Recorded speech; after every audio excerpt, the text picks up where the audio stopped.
क्योंकि माँ लाड प्यार के अंदर पाल पोस कर बड़ा कर लेती, लेकिन पिता का हृदय थोड़ा सा कठोर होता है। क्यों? क्योंकि मेरा बच्चा कहीं नाजुक ना बन जाए। आज वो पिता केवल तस्वीर के रूप के अंदर रह गया है। क्योंकि जहां तक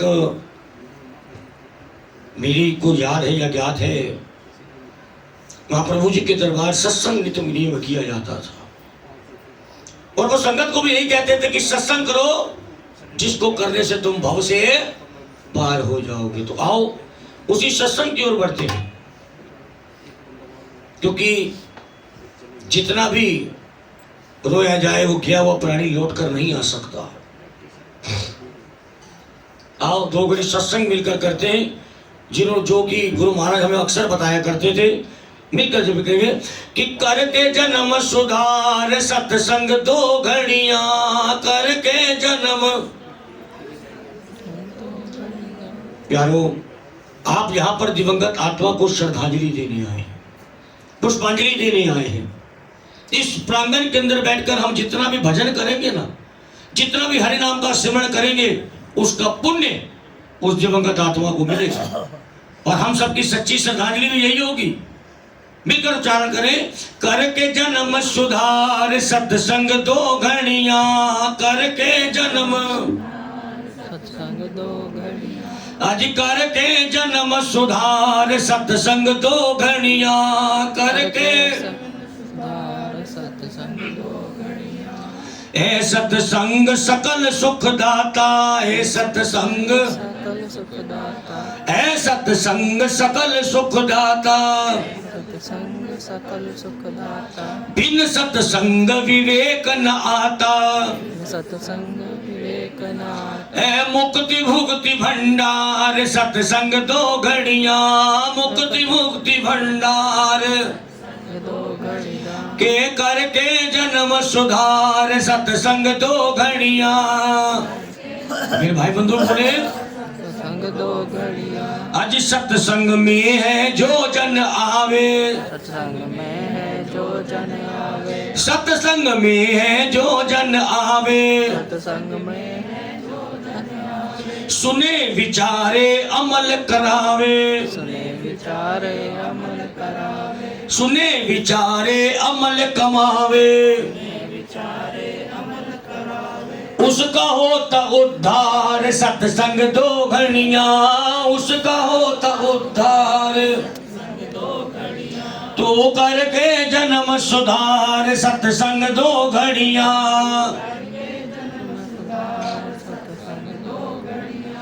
लोहा पारस संग लग जावे, लोहा पारस संग लग जावे, लोहा पारस संग लग जावे, लोहा पारस संग लग जावे। रूप पलट कंचन हो जावे, रूप पलट कंचन हो जावे। ए सत्संग दीकार सत्संग दो घड़ियां, ए सत्संग दी सत्संग दो घड़ियां, तू करके जन्म सुधार सत्संग दो घड़ियां, सुधार सत्संग दो घड़ियां। वाल्मीकि और नारद आदि, वाल्मीकि और नारद आदि, वाल्मीकि और नारद आदि, वाल्मीकि और नारद आदि। सप्त ऋषि सत्संग पर शादी, सत्संग पर शादी, सप्त ऋषि सत्संग पर शादी, सप्त ऋषि सत्संग पर शादी। अजी उतरे भव तो पार सत्संग दो घड़ियां, उतरे पार सत्संग दो घड़ियां, तू करके जन्म सुधार सत्संग दो घड़ियां, सुधार सत्संग दो घड़ियां।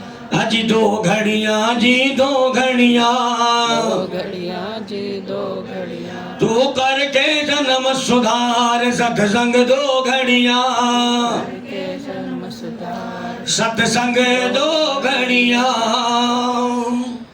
क्योंकि केवल एक कलयुग के अंदर सत्संग है जो हमें भव से पार कर सकता है। कहते हैं कि राम से बड़ा राम का नाम, अंत में निकला ये परिणाम। किस प्रकार? ऊपर जाके भी सारा ले लिया। भाई मैं और कथा के रूप में एक और वृत्तांत आपको बतलाता हूँ। ठीक है, थोड़ी देर में। कि लंकाधिपति रावण का छोटा भाई भीषण, भीषण ने लंका नगरी के अंदर अपना एक कुटिया, अपने एक महल बनवाया। जब महल बनकर तैयार हो गया, उस महल के मुहूर्त के लिए उसने मन में विचार किया कि क्यों ना बड़े भाई रावण को निमंत्रण देना चाहिए। अब भीषण अपने घर से निकला और रावण की ओर बढ़ा।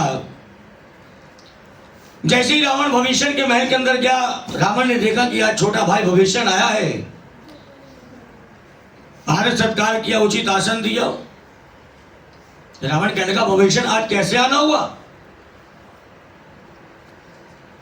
भीषण ने हाथ जोड़े, कहने का भगवान, हे भैया, आपकी कृपा से एक कुटिया बनाई, एक महल बनाया है, आप आओ और उस कुटिया का मुहूर्त कर दो। रावण ने कहा ठीक है, मैं आऊंगा। अब भीषण निमंत्रण देके वापस आ गया। कुछ दिन बीते, रावण को याद आया कि छोटा भाई भीषण निमंत्रण दे गया था, चलो आज उसके घर चलना चाहिए। अब रावण अपने महल से बाहर निकला, भीषण के घर की ओर बढ़ा, और जैसे ही रावण भीषण के घर के बाहर पहुंचा तो क्या देखता है कि भीषण के घर का दरवाजा बंद है और उस दरवाजे के ऊपर बड़ा बड़ा लिखा हुआ है राम। क्या लिखा है? राम। जब रावण ने पढ़ा कि राम लिखा है, रावण को क्रोध आ गया। कहने का भीषण छोटा भाई मेरा और राम लिखा है राम का। अब रावण ने बड़े क्रोध के साथ भीषण के घर का दरवाजा खटखटाया। भीषण ने दरवाजा खोला, देखा रावण आया है, हाथ जोड़े, भैया आए हो, आओ स्वागत है। रावण बड़े क्रोध के साथ बोला कि भीषण, मैं तेरे घर नहीं आऊंगा, तू घर से बाहर आ। भीषण ने हाथ जोड़े, कहने का भैया क्या बात, क्रोध क्यों करते हो? रावण कहता भीषण पहले बाहर आ, फिर बतलाऊंगा। भीषण अपने घर से बाहर आ गया। रावण कहता भीषण दरवाजा बंद कर। भीषण ने दरवाजा बंद कर दिया। बड़ी सुनने वाली बात है। भीषण ने दरवाजा बंद कर दिया। रावण कहता भीषण एक बात बता, भाई तू छोटा मेरा और तूने दरवाजे पे किसका नाम लिखवाया? राम का। तुझे पता है राम मेरा कौन है? भीषण ने हाथ जोड़े, कहने का भगवान ये मैंने राम नहीं लिखवाया। रावण कहता है स्पष्ट लिखा हुआ है रा आ का डंडा और मां राम। भीषण ने पुनः हाथ जोड़कर कहा भैया क्रोध मत करो, पहले मेरी बात सुनो, ये मैंने राम नहीं लिखवाया। फिर क्या लिखवाया? कि भैया जब आपकी कृपा से, पिता माता के आशीर्वाद से मेरी इस कुटिया का निर्माण हुआ, कुटिया बन गई, उस समय मैंने मन में विचार आया कि लोग अक्सर अपने घर के बाहर अपने माता या पिता का या गुरु महाराज का नाम अंकित कर देते हैं। फिर मुझे याद आया कि जब से मैंने आंख खोली है, अरे मुझे तो पालन पोषण आपने किया है, बड़ा आपने किया है, आप ही मेरे गुरु, आप ही मेरे पिता हो। कि भैया लिखने वाले को मैंने कह दिया कि बड़े बड़े सुनहरी अक्षरों में मेरे भैया का नाम लिख दो रावण। भैया लिखने वाले ने प्रारंभ किया, लिखा रा, आ का डंडा डाला तो वो एक दरवाजा खत्म हो गया, क्योंकि पहले डबल डोर होते थे, आज भी कई घरों में है। रा लिखा, आ का डंडा डाला, वो एक दरवाजा खत्म हो गया। भैया दूसरे दरवाजे पे वो लिखने लगा वन बन जाए रावण। लिखने वाले का मैंने हाथ रोक दिया। क्यों? भैया फिर मुझे याद आ गया, अगर आप मेरे गुरु हो, आप मेरे पिता हो, तो भाभी भी तो मेरी मां है। दूसरे दरवाजे पे मैंने कहा मेरी भाभी का नाम अंकित करो। रावण की धर्मपत्नी का क्या नाम था? मंदोदरी। क्या भैया लिखने वाले ने बड़ा बड़ा लिखा मां, वो दरवाजा फिर खत्म हो गया।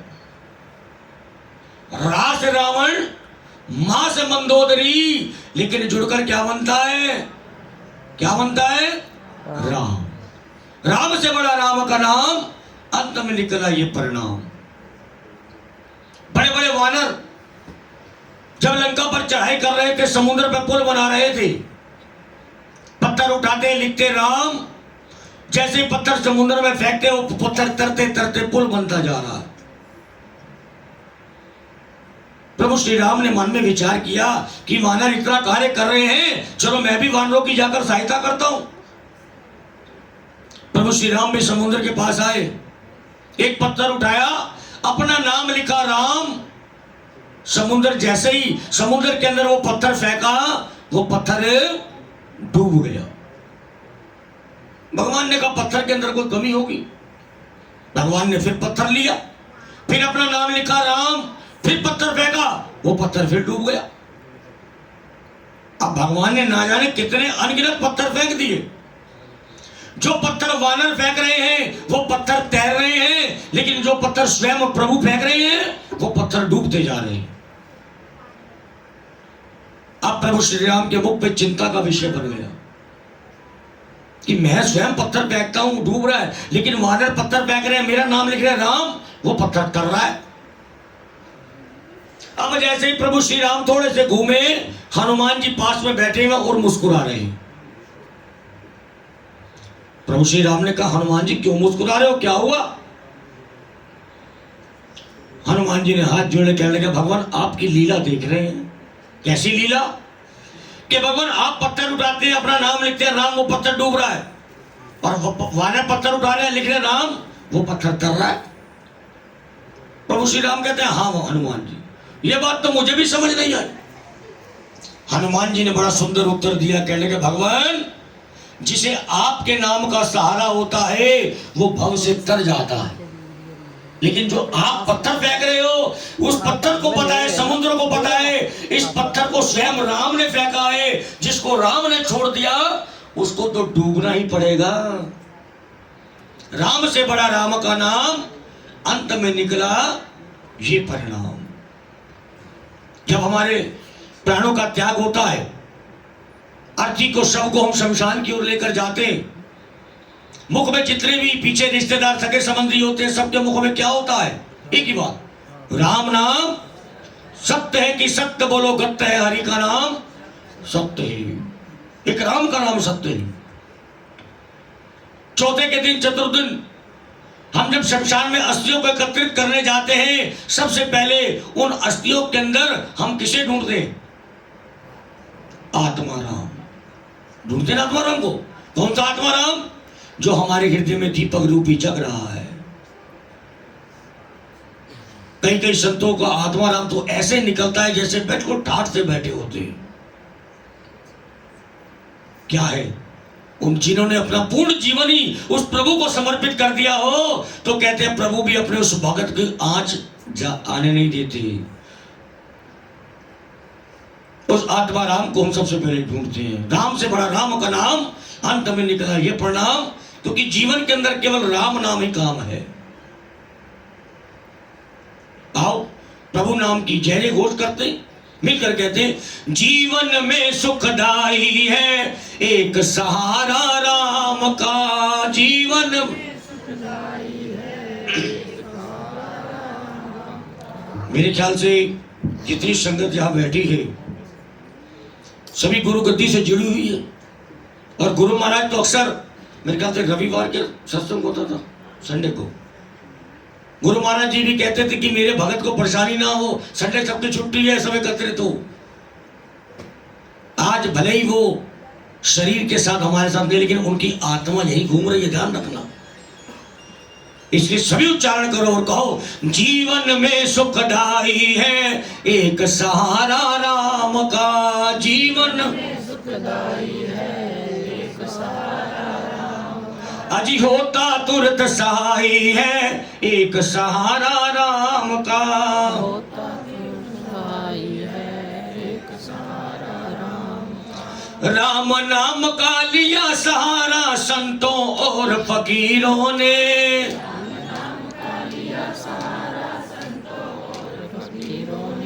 राम नाम का डंका बजाया हनुमत जैसे वीरों ने,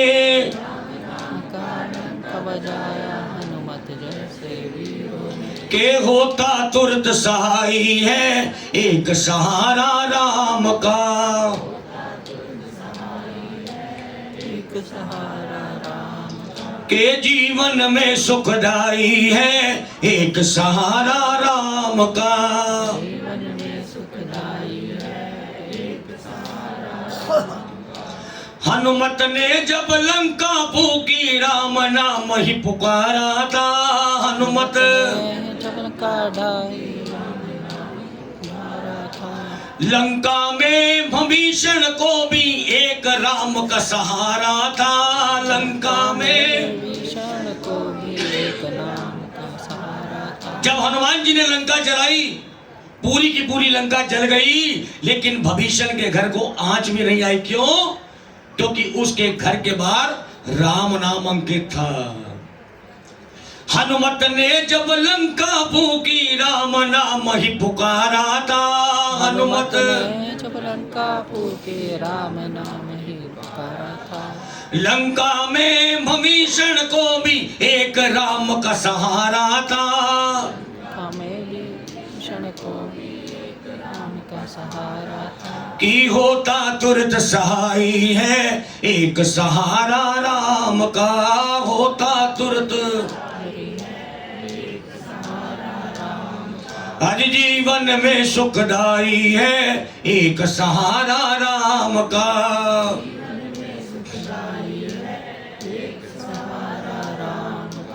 राम नाम से पत्थर तर गए इंसान की क्या बात कहे, राम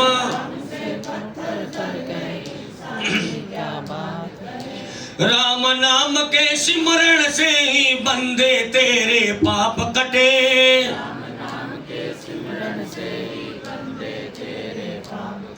के होता अंत सहाय है एक सहारा राम का।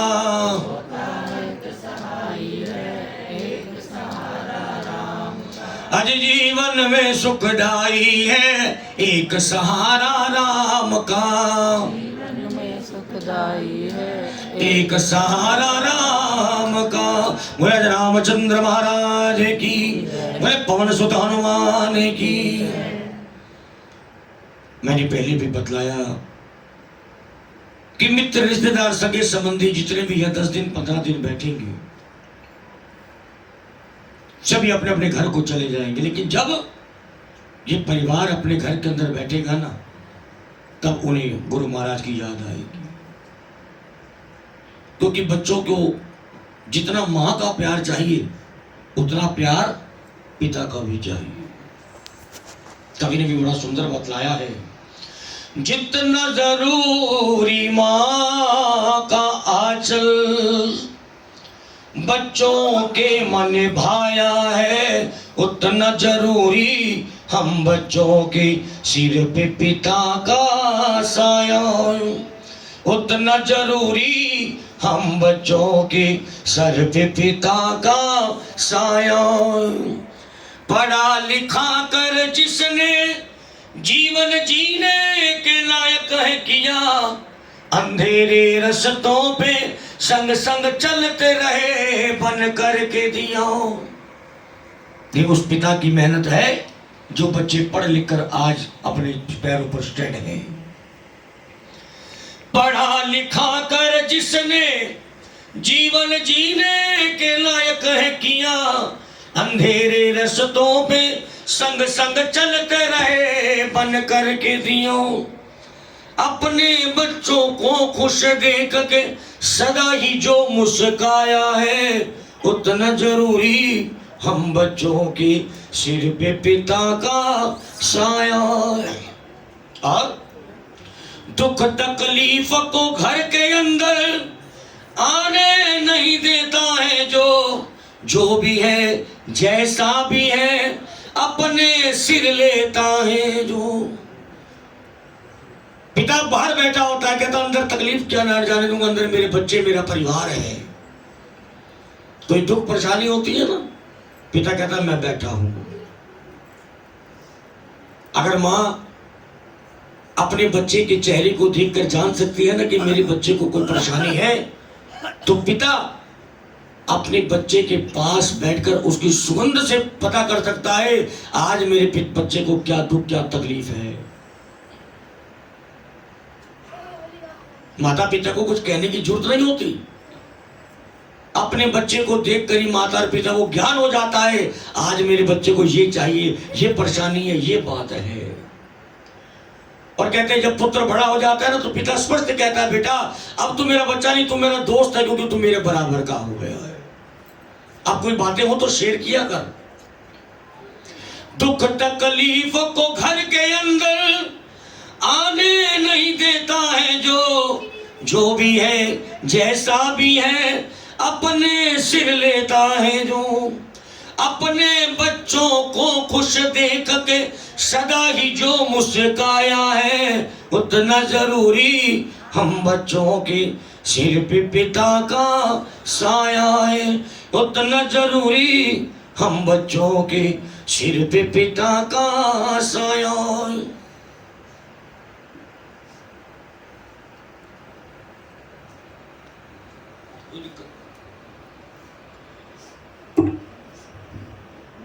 कि मात पिता की सेवा भक्तों सो तीरथ का फल देगी, सुख के फूल जो चुनना चाहो कर लो सेवा की खेती।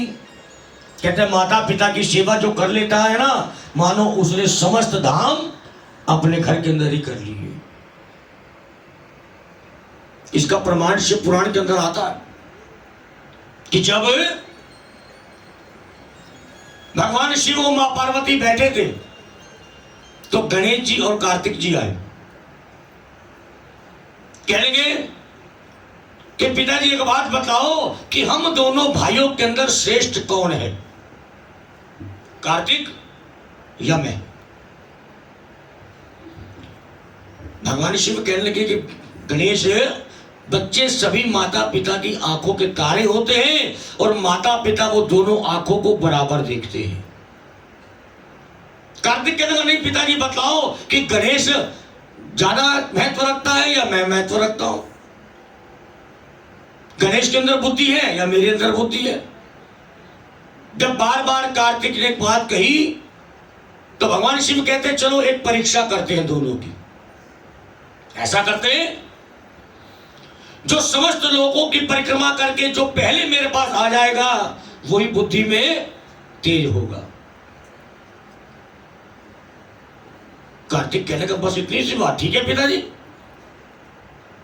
अब क्योंकि कार्तिक को पता था कार्तिक का वाहन क्या है, मयूर मोर, और गणेश जी का वाहन मूषक चूहा। अब कार्तिक जी को पता है अगर गणेश जी चूहे पे बैठकर भी जाएंगे तो मोर से तेज थोड़ा ना चल पाएंगे, मैं फटाफट करके आ जाऊंगा, ये परीक्षा तो मैं जीत गया। अब भगवान शिव कहते हैं ठीक है परीक्षा प्रारंभ हुई, जो पहले पृथ्वी का भ्रमण कर कर पूरी परिक्रमा कर कर आएगा वही श्रेष्ठ माना जाएगा। दोनों ने माथा टेका। गणेश जी कहते हैं कि पिताजी एक बात कहूं, एक मेरी प्रार्थना है। कैसी प्रार्थना? कि जब तक दोनों भाइयों में से कोई एक वापस नहीं आता तब तक आप और मां अपनी आंखें नहीं खोलोगे। भगवान शिव कहते हैं मुझे मंजूर। इतनी बात करी, दोनों ने माता पिता को नतमस्तक हुए। कार्तिक अपने मयूर पर बैठा उड़ान भरी और चल दिया। इधर भगवान शिव और मां पार्वती ने भी आंखें मूंद ली। अब गणेश जी माता पिता की परिक्रमा करने प्रारंभ हो गए। जैसे ही 7वीं परिक्रमा गणेश जी ने करी माता पिता की, 7 परिक्रमा करी थी पूरी। जैसे ही 7वीं परिक्रमा पूर्ण करी इतने में कार्तिक जी भी आ गए। आकर हंसने लगे, अरे अभी तो गणेश यही खड़ा है, मैं तो चक्कर भी लगाकर आ गया।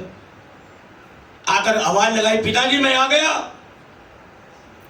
भगवान शिव ने आंखें खोली, मां पार्वती ने आंखें खोली। कार्तिक मयूर के ऊपर बैठा है और गणेश ऐसे ही खड़ा हुआ है। कहने पुत्र आ गए। कार्तिक कहता पिताजी मैं तो पृथ्वी का भ्रमण कर कर भी आ गया, लेकिन गणेश तो यहीं खड़ा रह गया, मैं तो परीक्षा जीत गया। भगवान शिव ने कहा गणपति गणेश तुम क्यों नहीं गए? गणेश जी ने हाथ जोड़े, कहने लगा भगवान मेरे जितने भी धाम है, जितने भी तीर्थ हैं, वो सब मेरे माता पिता के चरणों में है। मुझे और कहीं जाने की जरूरत ही नहीं। कहते जिसने अपने घर के अंदर अपने माता पिता के चरणों को स्पर्श कर लिया ना प्रतिदिन, उसका भाग्य कभी नीचा नहीं होता।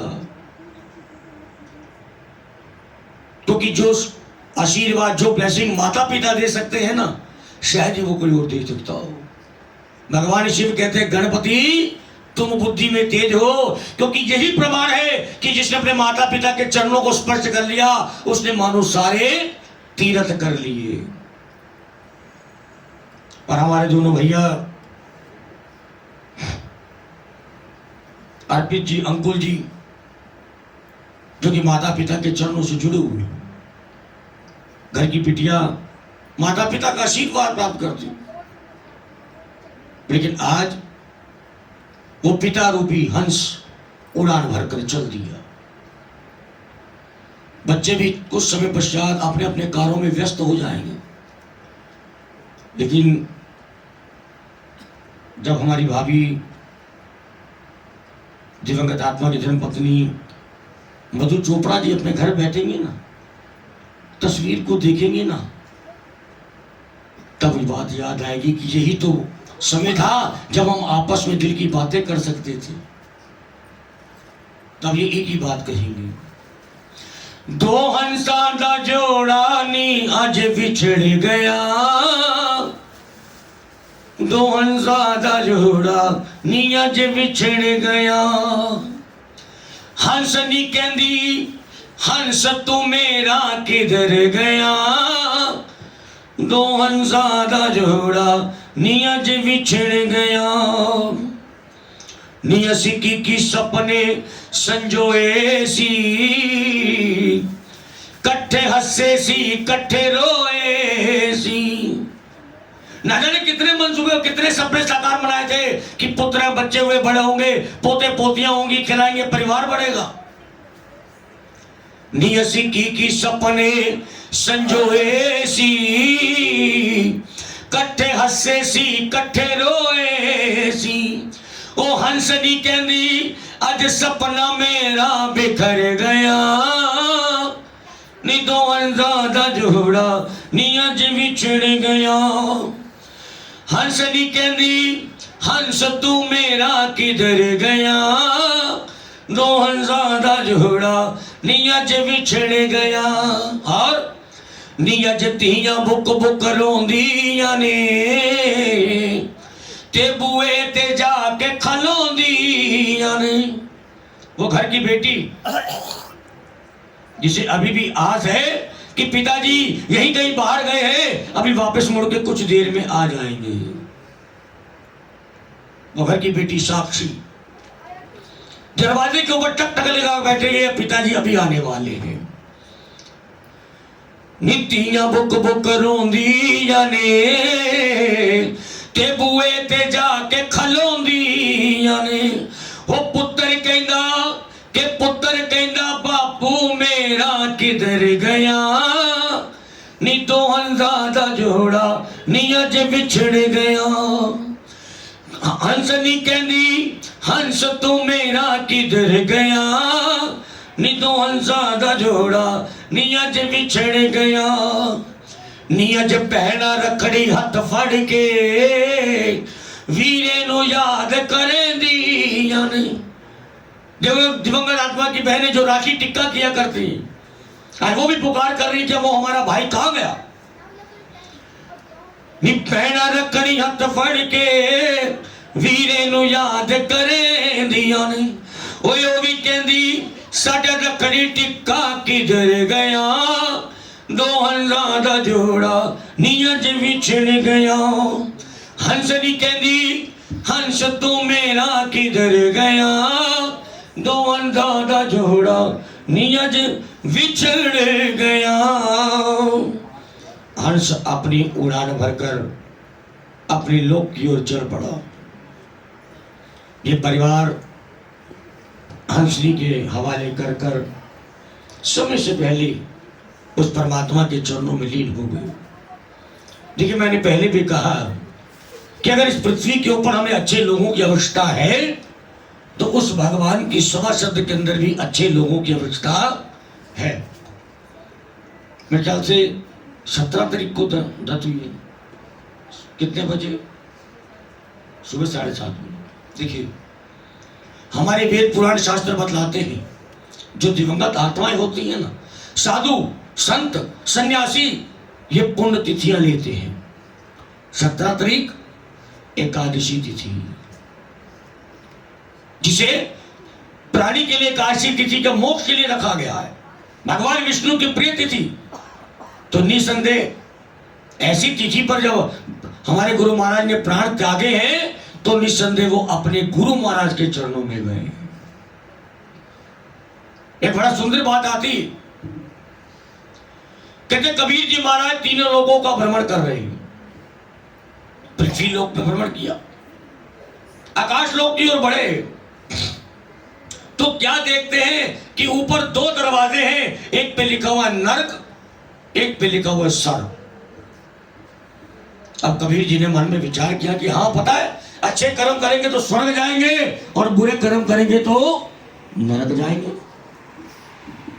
इतनी बात खड़े सोच ही रहे थे कि कबीर जी महाराज जी की नजर स्वर्ग के साथ एक कच्चे रास्ते के ऊपर पड़ी।